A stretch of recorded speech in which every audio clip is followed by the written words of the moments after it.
ഇവിടുത്തെ പ്രത്യേകത ഈ ഒരു ഉള്ളി തന്നെയാണ്. ഉള്ളി, മുളക്, നാരങ്ങ. എവിടെ ഫുഡ് കഴിക്കാൻ പോയാലും ഈ ഒരു കോമ്പിനേഷൻ മസ്റ്റായിട്ട് നമുക്ക് ആ ഒരു ഫുഡിൻ്റെ കൂടെ ഇവർ കൊണ്ടുവന്ന് വെച്ച് തരും. ബ്ലഡിൻ്റെ സർക്കുലേഷൻ കൂട്ടാനൊക്കെ നല്ലതാണ് ഉള്ളി കഴിക്കുന്നത് എല്ലാം ഞാൻ പല പുസ്തകങ്ങളിലും വായിച്ചതൊക്കെ ആയിട്ട് ഓർക്കുന്നുണ്ട്.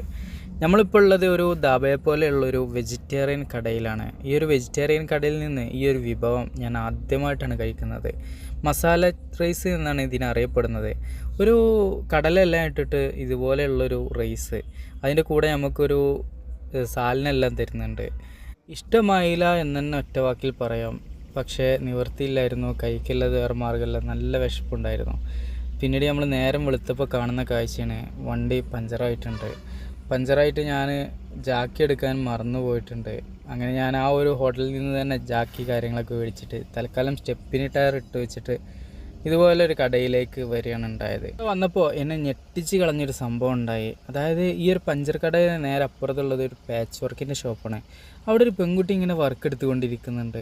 അവൾ തകിടിൽ ഇങ്ങനെ മേടിക്കൊണ്ടിരിക്കുന്നുണ്ട്. കണ്ടപ്പോൾ തന്നെ എൻ്റെ കണ്ണ് തള്ളിപ്പോയി. അവളുടെ ആരുടേതാണ് ആ കട എന്നുള്ളത് മനസ്സിലാക്കാൻ സാധിച്ചില്ല. പക്ഷേ മുസ്ലിം കാസ്റ്റിൽപ്പെട്ടവരുടെ കടയാണെന്ന് എനിക്ക് തോന്നിപ്പോയി. പിന്നീട് ഞാൻ ടയർ ഒട്ടിക്കേണ്ട ആ ഒരു പ്രൊസീജിയറിലേക്ക് കടന്നപ്പോൾ ഫ്രണ്ടിൽ കാണുന്ന കാഴ്ചകളാണ്. ഇതുപോലെ ഒരു മീനിൻ്റെ ഷോപ്പ് കാണുന്നുണ്ട്. ഈ മീനിൻ്റെ ഷോപ്പിൻ്റെ കൂടെ തന്നെ ചിക്കൻ വറുത്ത് വെക്കുന്ന കാഴ്ചകൾ കാണാൻ സാധിക്കുന്നുണ്ട്.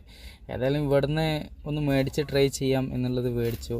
ആദ്യം ഞാൻ ഈ മസാല ഇട്ട് വെച്ച മീൻ കണ്ടപ്പോൾ എനിക്ക് വലിയൊരു ഇമ്പ്രഷനൊന്നും ഇല്ലെങ്കിൽ കൂടി പിന്നീട് കഴിച്ചപ്പോൾ അതിരുചികരമായിട്ടുള്ള സാധനമായിരുന്നു.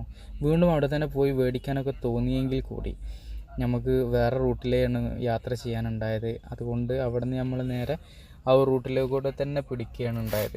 രുചികരമായിട്ടുള്ള ഭക്ഷണം തന്നെയാണ് എനിക്ക് ഈ ഒരു തട്ടുകടയിൽ നിന്ന് കിട്ടിയത്.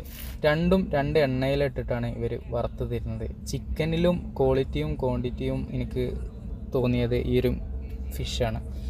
പുഴയിൽ നിന്ന് പിടിക്കുന്ന ആ ഒരു ഫ്രഷ് മീൻ, അതിൻ്റേതായ ഒരു രുചി കാര്യങ്ങളെല്ലാം തന്നെ അതിനുണ്ടായിരുന്നു എന്നുള്ളതാണ്.